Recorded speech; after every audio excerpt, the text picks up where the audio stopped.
Great Depression 2.0 is here. Even with record money printing, this economy is putting up pitiful numbers. Let's go ahead and take a look. Hey, everybody, my name's JJ. You're watching Bull, Boom, Bear Bust. It's Friday, June 11th. Hope everybody had a good week. I really appreciate you being here. Let's get into a lot of information to cover today. Now, first of all, let's start right here. This is the M1 money stock. Look at the surge to the right. We've never seen money printing to this level. This is massive, and between 20 and 25% of all dollars in existence were printed just in the past 15 months. Think about that and look at the chart. It really tells the story. So things should be looking pretty good with this level of money printing, right? Wrong. Unemployment, new jobless filings, still double where we were 15 months ago. Take a look at the next news article.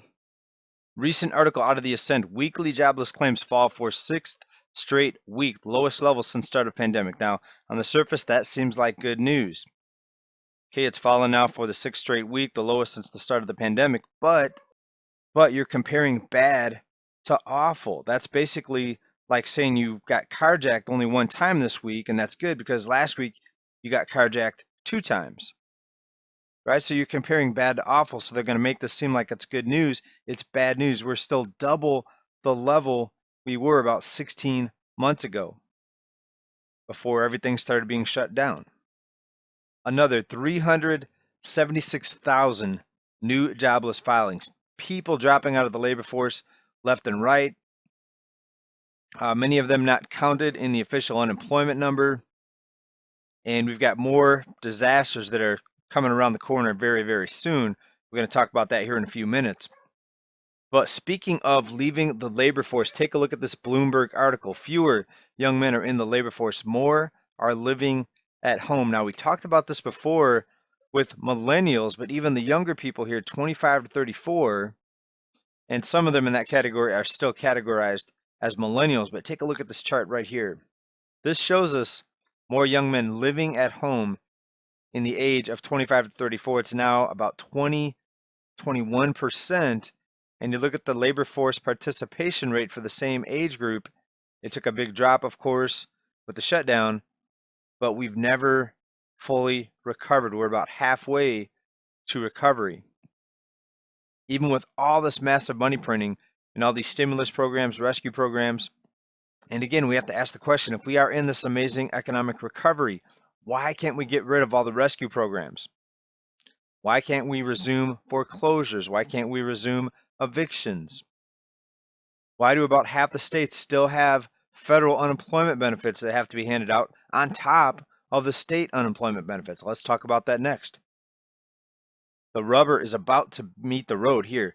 CNBC, states will start cutting off federal unemployment benefits this week. So this week, in many states, more than half the states, we're going to start seeing what's happening. Now, for those of you that have not been following this, the way it usually works is states typically handle unemployment benefits. What we've seen now over the past year or so, a little bit more than a year, is federal unemployment benefits on top of the state unemployment benefits. And many people say that's discouraged people from going back to work, from taking lower wage jobs, entry-level jobs, and that's why we see over 9 million job openings right now in the United States.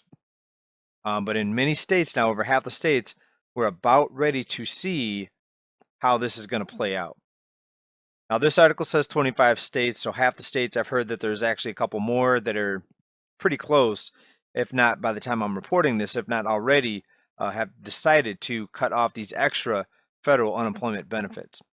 Several of these states, as soon as tomorrow, June 12th, many of you are probably watching this on June 12th. I'm putting it out on June 11th.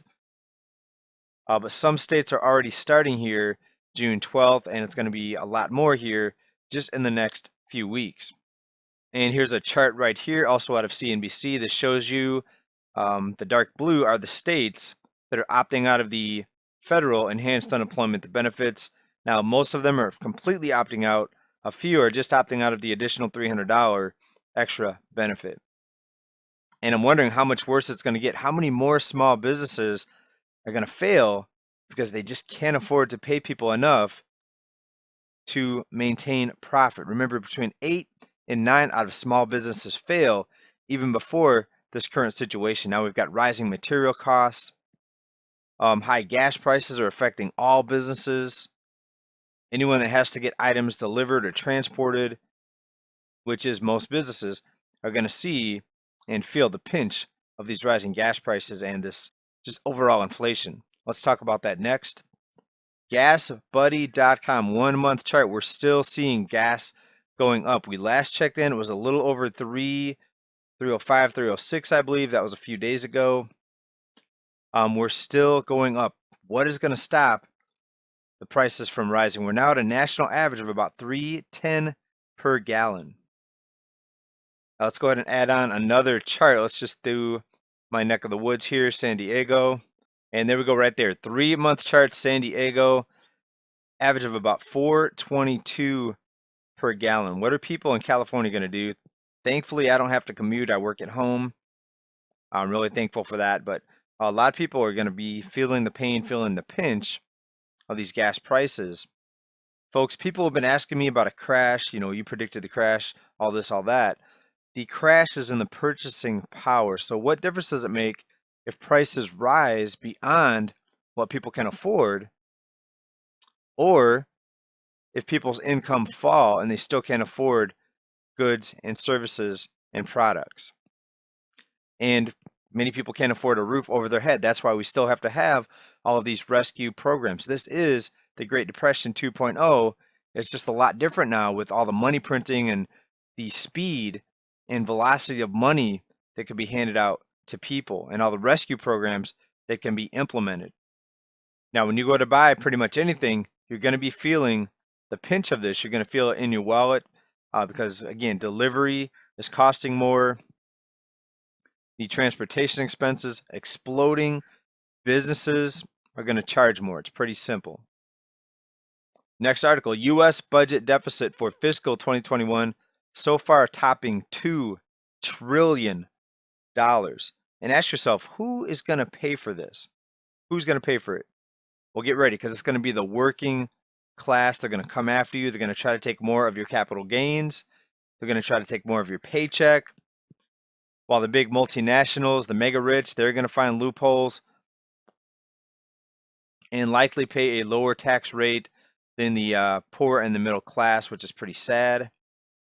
This is not good, folks. Hold on to your wallets, hold on to your hats, because it's going to continue to get crazier. All the news that we covered today, just a couple years ago, would anyone have thought that this is where we would be right here, mid-2021? I hope everybody's good. Stay well. Keep stacking. Stay prepared, everybody. See you next time. Thanks for being here. Bye now.